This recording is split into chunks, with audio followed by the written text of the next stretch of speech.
Assalomu alaykum. Bugungi mavzuyimizda muntazam ifodalar to'g'risida gaplashishga davom etamiz. Bugun o'rganadigan narsamiz stringda split metodidan foydalanayotgan vaqtda muntazam ifodalar bilan birga ishlovchi miqdor aniqlovchilardan foydalanish samarasini o'rganamiz.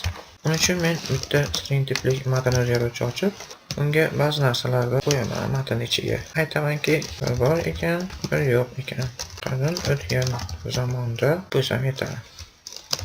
Undan keyin yana bitta ajratuvchilar deb nomlangan o'zgaruvchi ochaman. Bu o'zgaruvchimni hech narsaga boshida tenglamayman. Faqat bo'sh joyga teng bo'ldi. Undan keyin string tipli bo'laklar degan o'zgaruvchi ochaman. Bu bo'laklarni massiv qilib ochaman. Massivga bir yo'la matndan olingan bo'laklarni boshlang'ich qiymat sifatida beraman. Split deymanda ajratuvchilardan qolgan ajratilgan bo'laklarni bir yo'la initializatsiya saqal deyman. Ekranga yozuv chiqaraman. Bo'laklar soni bo'laklarda negizdan kelgan qiymat tartib yozaman. Bitta sikl ochaman. For siklidan foydalanaman. Int i barobar 0 dan boshlab i kichik bo'lganda bo'laklarni negizdan inni 1 dan oshirib boramiz. Ekranga yozib chiqarib aytamizki, chekka i + 1 deb yozaman. Qo'shtirnoq olishda qo'sh yozaman. Bo'laklarni inchi elementining davomiga qo'shib qo'yaman. Hozir endi kodni ishga tushiradigan bo'lsam, bo'laklar soni 9 ta bo'ldi. Virgullar, nuqtalar, so'roqlar, undovlar, shunga o'xshagan narsalar so'zlardan keyin kelib, so'zlarimiz davomiga qo'shilib bo'layotganini aytaylik, bizga yoqmayapti. Bizga faqat so'zni o'zi kerak.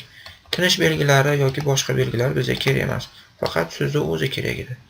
Xo'sh, so'zni o'zini aniqlashim uchun men bu yerga muntazam ifodalardan foydalanib, chekka qiymat berishim mumkin.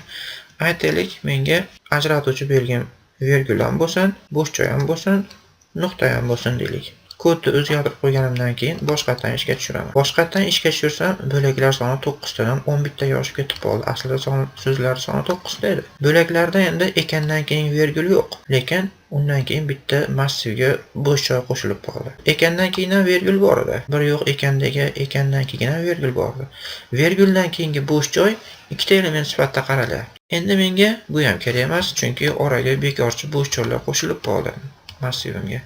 Bu ham kerak emas. Qanaqangi yo'l tutishim mumkin? Nima deb o'ylaysizlar? Shunaqangi yo'l tutamiz. Birinchi aytamiz, bo'sh joy. Bir marta kelsin yoki bir necha marta kelsin. Nechta bo'sh joy kelsa ham farqi yo'q. Yoki virgul uni orqasidan bo'sh joy 0 marta kelsin yoki bir necha marta kelsin. Undan keyin yoki nuqta, nuqtaning davomida ham bo'sh joy kelsin, kelayotgan bo'sh joy 0 marta yoki bir necha marta kelsin.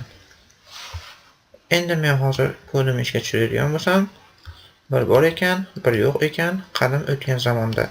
Har bitta so'z alohida yoniga virgul qo'shilmasdan hammasi tekis bo'lib chiqdi.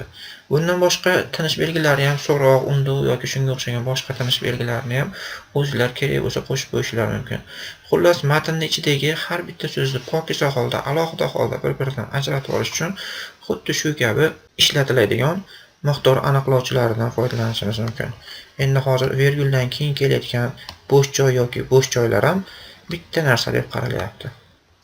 Bugun sizlar bilan o'rganmoqchi bo'lgan narsamiz shu edi. Shu bilan keyingi darslarimizda ko'rishgunimizcha xayr, salomat bo'linglar.